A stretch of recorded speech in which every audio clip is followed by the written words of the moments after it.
Saudara dan saudari terkasih, Injil kita pada hari ini diambil dari Injil Markus bab 8 ayat 34 dilanjutkan bab 9 ayat 1. Pada suatu ketika Yesus memanggil orang banyak dan murid-muridnya dan berkata kepada mereka, "Setiap orang yang mau mengikuti aku harus menyangkal diri, memikul salibnya dan mengikut aku.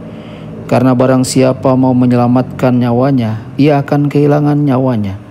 Tetapi barang siapa kehilangan nyawanya karena aku dan karena Injil, ia akan menyelamatkan nyawanya. Apa gunanya seseorang memperoleh seluruh dunia tetapi kehilangan nyawanya? Karena apakah yang dapat diberikannya sebagai ganti nyawanya?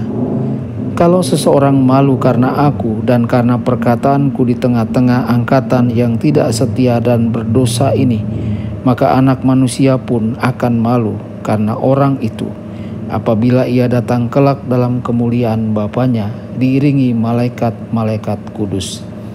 Kata Yesus lagi kepada mereka, "Aku berkata kepadamu, sungguh di antara orang yang hadir di sini ada yang tidak akan mati sebelum mereka melihat kerajaan Allah datang dengan kuasa." Demikianlah sabda Tuhan. Terpujilah Kristus.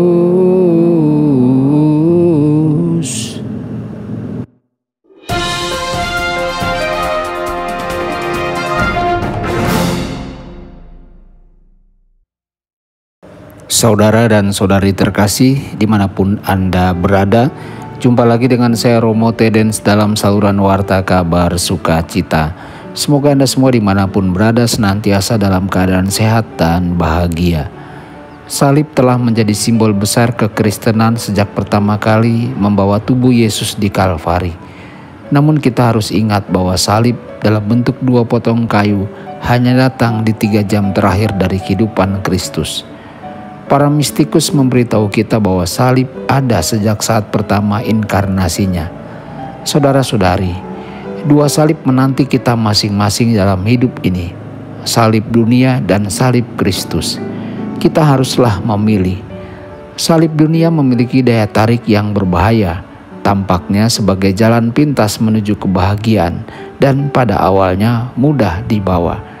Tetapi itu menjadi berat dan lebih mengecewakan seiring berjalannya waktu. Salib Kristus tampak sulit dan menantang pada awalnya, tetapi itu akan lebih mudah jika dilakukan dengan setia selama bertahun-tahun. Pada akhirnya, hal itu akan membawa kita pada kebahagiaan tanpa akhir. Saudara-saudari, apa artinya menjadi pengikut Yesus? Apa yang harus kita harapkan sebagai orang yang menyerahkan hidup kita untuk menjadi murid-Nya? Ini adalah pertanyaan penting dan kita hidup di masa ketika ada banyak jawaban yang ditawarkan. Ada banyak orang yang menarik banyak orang dengan menjanjikan bahwa mereka yang datang kepada Yesus akan menemukan kesuksesan dan kemakmuran, bahkan kesehatan fisik.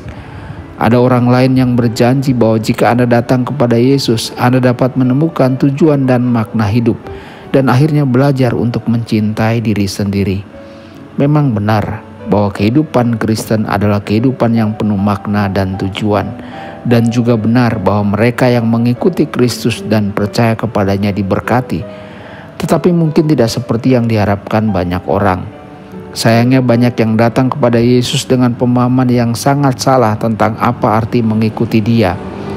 Syukurlah kita tidak perlu bertanya-tanya atau berspekulasi tentang sifat kehidupan Kristiani. Yesus telah sangat jelas menyampaikan tentang apa yang dapat kita harapkan baik sekarang maupun dalam hidup abadi. Ini adalah kehidupan yang penuh harapan dan kegembiraan, tetapi juga kehidupan yang ditandai dengan penyangkalan diri, pengorbanan, dan penderitaan. Saudara-saudari, Petrus membuat pernyataan besar, mengaku Yesus sebagai Kristus Mesias, dan sementara itu pengakuannya benar. Pemahamannya tentang apa artinya Yesus menjadi Kristus tidaklah lengkap. Yesus menjelaskan kepada para murid-Nya bahwa sebelum Ia menunjukkan dirinya sebagai Raja yang menang, Ia terlebih dahulu harus memenuhi peran sebagai hamba yang menderita.